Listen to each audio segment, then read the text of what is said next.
Hello, friends, and welcome to the Doing What Matters podcast. I'm your host, Teresa McCloy. And I'm your co-host, Erica Vinson, and we are thrilled that you are listening in today as we dive into discussions about life, business, and all the things that truly matter. Here on the Doing What Matters podcast, we embrace a holistic approach to living, a way of life rooted in rest and not rush. It's about connecting to your real self, your real life, and your real work, remembering who God uniquely created us to be and redefining success through a different lens. So whether you're here to find inspiration, practical advice, or really just a moment of connection in your day, we're glad you're here.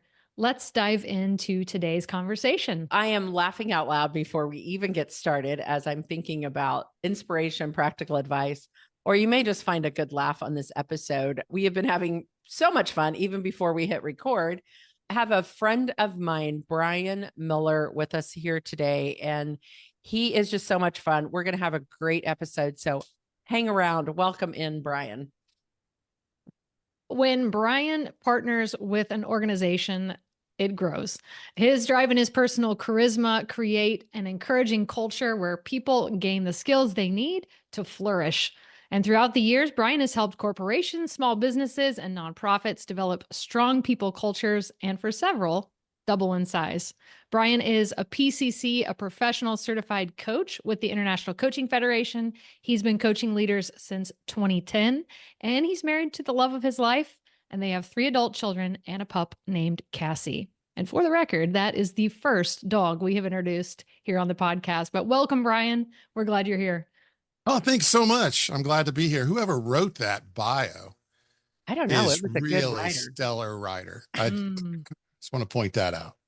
It was very well done, my friend. Yes, no, Very it hit all my professional. highlights, and I was so grateful did. for it. And I want to hit all the highlights. But before we do, I want to give the crazy backstory because this is one of the, I think, the favorite things that Brian and I love about even how we got to know each other. I am a part of a networking group, and Brian came and was looking at that same networking group. And I said, wait a minute.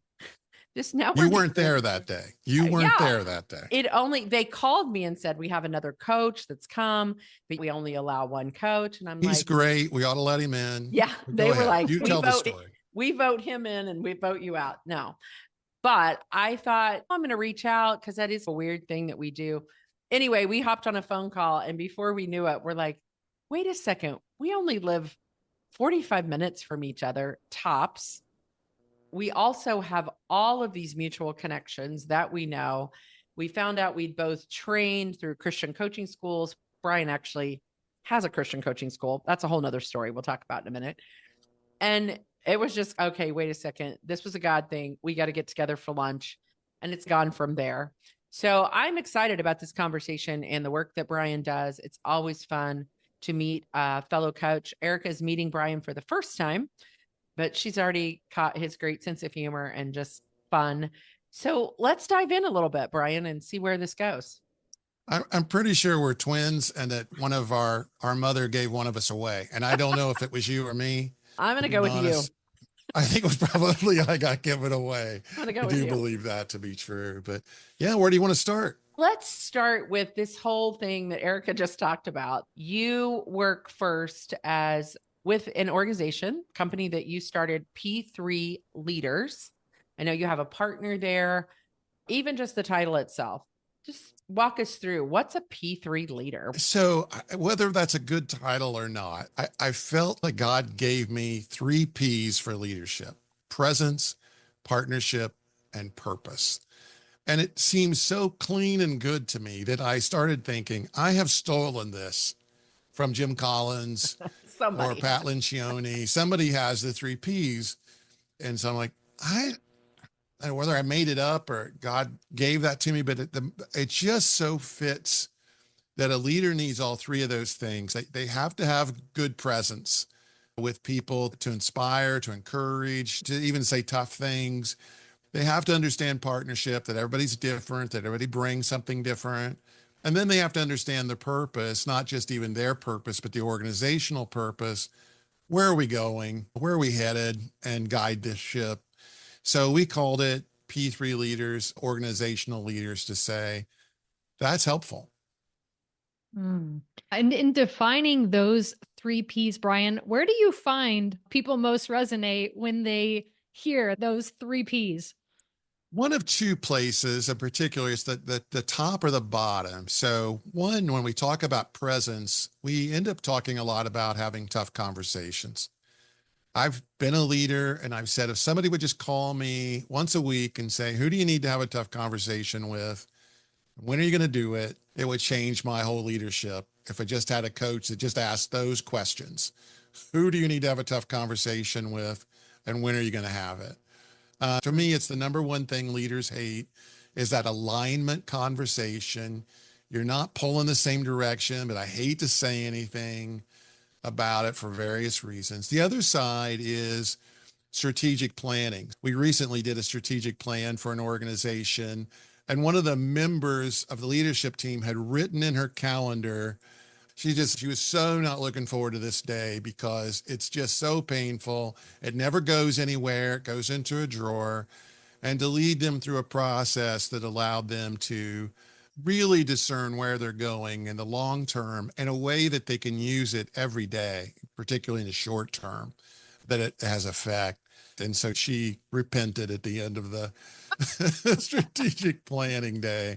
The other side of that is certainly how to work together. I don't think people see that one as clearly as they do the other two, although it is for sure to understand other people and how they tick. So when you're talking about that though, and talking about working with leaders, and yet I hear you saying, no, we bring the whole team in to do a strategic planning, or it's never just the leader. Many times if you're coaching or consulting in these roles, say a little bit more about that. There's the leader, and then there's the trickle down to the rest of the team. Sure. My absolute favorite thing is to coach a whole leadership team, which certainly includes the top leader. And we combine training with leadership with everybody together. They're learning together, they're processing together. Our training is not lecture, so they're learning about each other, even in the training. And then what I think maybe it's even harder to sell, but it shouldn't be because it is the piece that really moves things forward is to do one-on-one coaching so that they can have really honest conversations about whatever it is, why they don't click with somebody else or why they're nervous about having a tough conversation, whatever it would be. We coach them one-on-one, and that really is what moves the needle. Yeah, that's the big win, is when you can get with a whole team of people. I just had the privilege this morning to do a workshop with a team, and that facilitation of letting the leader be able to just sit back and listen to their team talk, and the team feels safe to be able to maybe even say some hard things in the room. That just lights me up to see teams be able to have some tough conversations, because in the day to day, you're just getting the work done sometimes. Even our team, we're just getting work done. And so when you can step away a little bit, that's when, to me, the real magic can happen. Oh, one of my best experiences was this guy became the new president of an organization that it was not a great transition. They tried to make it, they were really trying to let go of the previous leader who had led them well, but had put them in a hole at this point. And they brought in a new leader, and he knew me from other circumstances and said, hey, I want you to come in and coach the whole team. They changed a bunch of people in the organization. There was nothing they weren't going to change in the organization. And he had the wherewithal to say, hey, I want you to come in and coach all the staff. Some people were able to stay and some people weren't able to stay. It was a whole lot of fun because the president brought me in. Some people thought I'm just going to take their secrets from coaching right back to the president. So a few people put balloons in my hand to see if I would hand the balloon to the president. When I didn't, they were like, this is serious. You really are a true help to us. I was so impressed with that leader who brought me in. He isn't a touchy-feely guy. He's not a guy that says, I love coaching and I love opening up. He is not that guy, but he decided that it was going to be best for the team. I love what you're sharing, Brian, and hearing your 3 Ps. The fourth P that came to my mind was process. You're giving coaches, you're giving leaders a place to process in that safe space, and then also a way to process and move forward. Sometimes that is that restructuring. Sometimes it's just making it through a roadblock, but that processing seems important in the work you do. I love that. And a fifth P would probably be pastries. I think if you can bring in some kind of donut type Now of we're talking. Now we're talking. Then you're going to Here's- have progress. There's another P. oh no, we've gone six off P the rails. leaders, Yes. P6. It doesn't Yeah, have the you, same. you gotta bring in the good stuff when you bring. When I was thinking about though what you were just talking about with, as we all sit here, three coaches, there's a safety piece that comes in of what you were just saying, like creating that safe space of, I've been in those same places too, where unhealthy leaders will say, I'm hiring you. I want you to coach with my team. And I want you to tell me all these things. And we know through some of the coaching processes we've trained in and done that that's not what's going to happen. There's a safety that comes. And once you can create that and you have a healthy leader who says, I want him to feel safe with you as a coach, that's a real quality of him trusting you to do that. He found that the employees who embraced coaching were great employees. And the ones that were just not wanting it, they weren't vulnerable, they weren't great employees, actually. It gave him an indication of who was going to perform well for him just in their openness to have a coach. It's an interesting discovery, right? To say who's willing to grow and learn and develop on our team. I hesitated to have him even say it. Yeah. That was his observation. Yeah. It's interesting. One of the reasons I want to talk to Brian is just because of his experience in that business space and just the nuggets he would bring, even as a leader. You might have not considered, like, okay, I want to bring in a coach to do these types of things. And if you're listening from that lens, but there's a second lens that Brian just mentioned, and that's the lens of he trains and has an organization that he partners with. You do the word partnership because in both Love it. places I you know. have a partner. If I could pick one word that just stands out to me above any other word, it is partnership. And so in this coach training organization, ICF, Certified Coach Training, tell us a little bit about that and how that came about. Coach Approach Ministries started in early 2000s, right out of the gate when there were only a few coaches and they were all being trained by one institute, and particularly two women, Linda Miller and Jane Creswell. Jane was working at IBM at the time, and Linda was with a consulting firm. They were very much in the corporate area, but they were Christian folks who said, we'd really like there to be coach training available for ministry in particular.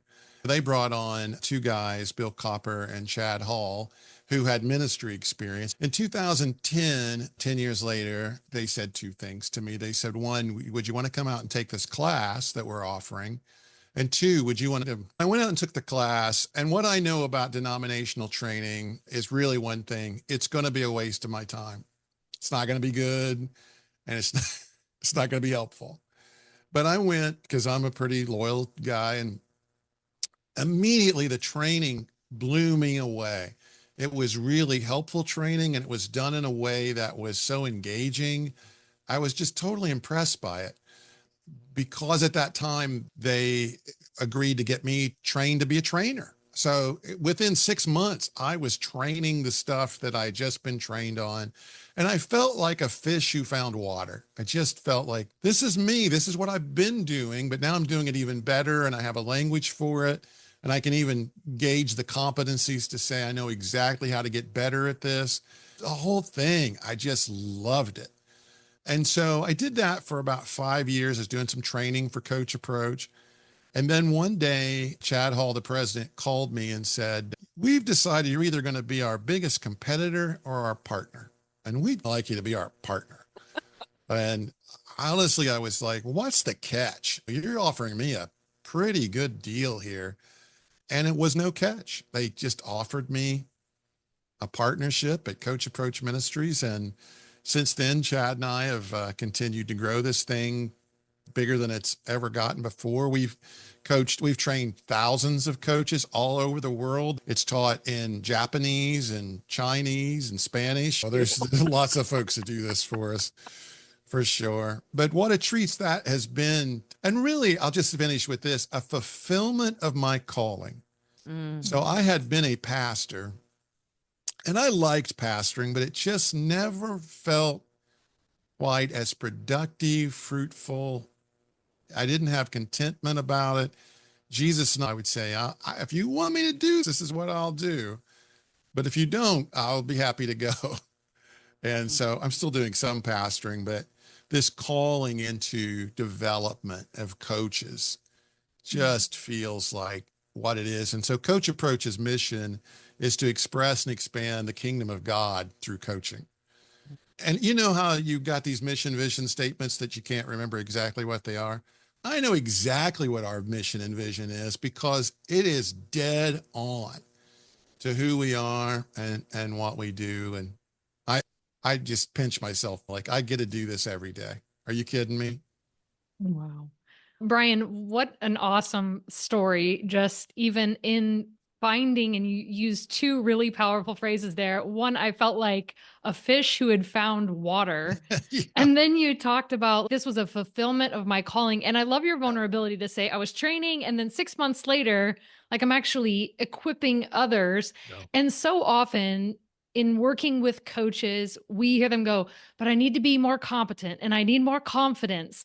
And so what gave you the courage at that point to step in and say, okay, those two things I'm aware of, but how do I have the courage to step into this space God's created for me?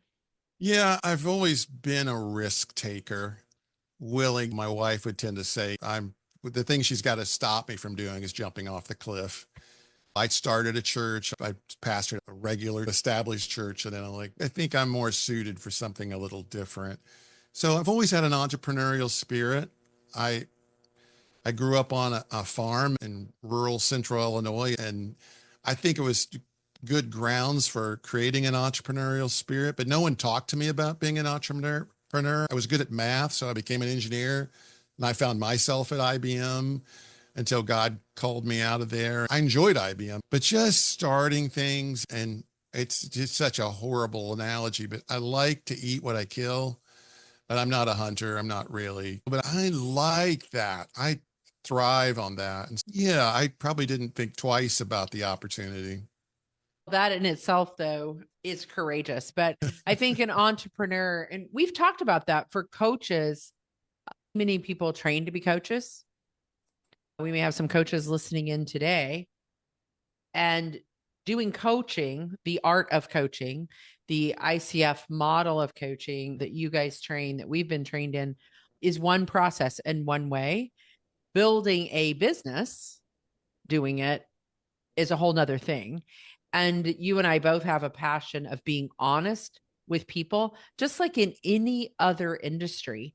I've owned other businesses. And just because you like to own clothing doesn't mean you're going to do well at owning a retail clothing store. I had one for a while and mine, but somehow there's a little bit of message in the coaching world. And I want to explore this with you because I know you're honest that, and it goes with this whole online space and all of that. Of if we build it, they will come and they're just going to show up at our doors. And Eric and I, as we certify and train coaches, as you certify and train coaches, always want to come from a place of total integrity and honesty that you're going to have to jump off some cliffs. You're going to have some courage to be in any entrepreneurial business. You're going to have to find your legs, and it's going to take 2-3 years to even discover what you like to do and don't like to do. So the thing I see coaches do is they build a website. It's horrible. Nobody hires them. So they think, oh, it's not a good website. So then they pay somebody too much money to build them a nice website, which is horrible. And it doesn't get them any clients. And then they're like, I guess this just doesn't work. Or maybe I'm not a good coach. And that has nothing to do with it. I tend to tell people, I have my own framework for how to get a practice going, which be happy to talk about at some point if that'd be helpful. You need to figure out what you're really passionate about, truly passionate about developing leaders. I can't not talk about it. I am an introvert, at least barely. I'm probably an ambivert. I can go either way, but I get tired of people pretty quick. But I've got to have conversations. If I can have a chance to talk to someone about leadership, I'll drive. I was leading a church planting network. Sometimes it'd be like, hey, you drive over here to talk to somebody. I was thinking, oh, do I have to? I don't know if I want to. And I liked church planting. I was a church planter. I believed in it. And then somebody said, I've got this opportunity. It was 6 hours away and it's just a 1-day thing and we can't pay you.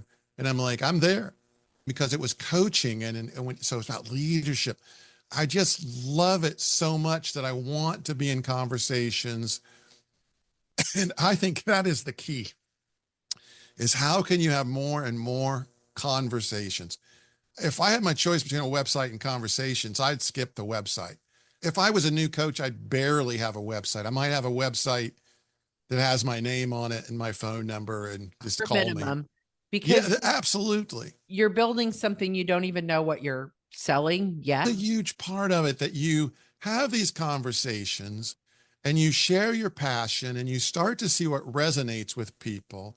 And as people begin to resonate, you learn what you could sell them. So I talk about having coaching at the beginning of, if you can coach anybody, coach them for free would be my preference. But from the coaching, you're going to hear all the pain points. And then you know how to build a business.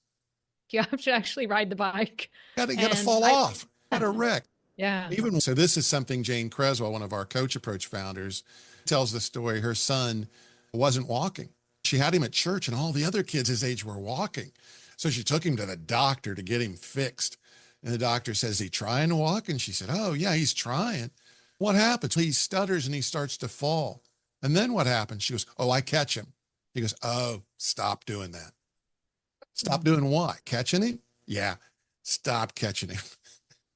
You got to fall like 1,000 times to learn to walk. So what do you see, Brian, as you're very close to this coaching industry?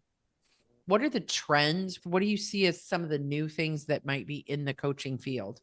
Yeah. So the culture generationally, we are changing at a rate that is out of sight.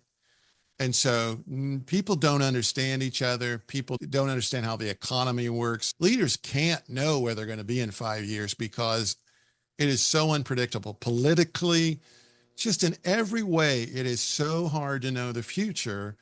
And coaching is this instrument that helps leaders begin to look at all the data before them and start to make some sense. To me, in going towards the future, besides AI, there's no better help you could get than coaches, because it just makes total sense. But coaching came into the world after 1970, because before 1970, we had factories and we wanted you to work on the factory line. And we didn't want you to think. We wanted you to do this every minute and repeat. Don't think. And I just think that opens up the world for coaching. Absolutely. And I think there's other professions where the higher you get in the profession, people go, oh, I've mastered this. And I would say in coaching, if you look at it through a sports analogy, the highest level of athlete, they have specialty coaches and people that are pouring in. Physical coaches, shooting coaches. And yet we would look at them coaches and think they've arrived. The better you get at something, the more opportunity there are for us as coaches to coach people in this world we're in. I also see it through the lens of opportunity with all the technology, the AI, all of that, the relational part of coaching that it offers whoever we're coaching. It offers that one-to-one connection. And especially if we're coming through a faith lens in the coaching, it's a slowing of, you can be a dynamic leader, but you still need a place where you get to slow. And my phrase is a soul in God's presence, that you just need to be a human being not a human doing, and have someone listen to you and be with you in a place. If you're out there and you're in these helping professions, coaching, consulting, all the things, don't feel like AI is replacing me. This is going by the wayside. We all love the technology side of what all of that brings to our lives, but yet it's staying connected to the being side, I think, is where coaching really is going to become even more needed in our lives. Well said. Well, it's the partnership that you're talking about, Brian. That was really that central part of your P3. Yeah. As we wrap up, let us know. There's always that one great website, one great link, whatever it is that people could connect with you or with the organizations that you're involved in. Sure. If you're an organizational leader, either nonprofit or business, you can check out our website at p3leaders.com. And if you're interested in coach training, we're at coachapproachministries.org. coachapproachministries.org and p3leaders.com. So choose your site that you want to connect with Brian on. If you're in the area, he'll have lunch with you. He'll drive 6 hours. He only had to drive an hour for lunch with me, but it's been a great new friendship in my life. And so I'm just grateful for the encouragement of continuing in the profession that Eric and I are in as coaches and being able to show up. So thanks, Brian, for joining us. Remember that you can connect with us at thereallifeprocess.com as we continue to encourage both leaders and businesses. As we end the podcast each and every week, it always for me comes back to that being space with people like Brian, who I know get that deeper place of where we're showing up in the world, that in every single day, there's an extraordinary moment. You just have to look for them. Thank you, Erica. Thank you, Brian. You're welcome. Yeah. Have a great week, everyone.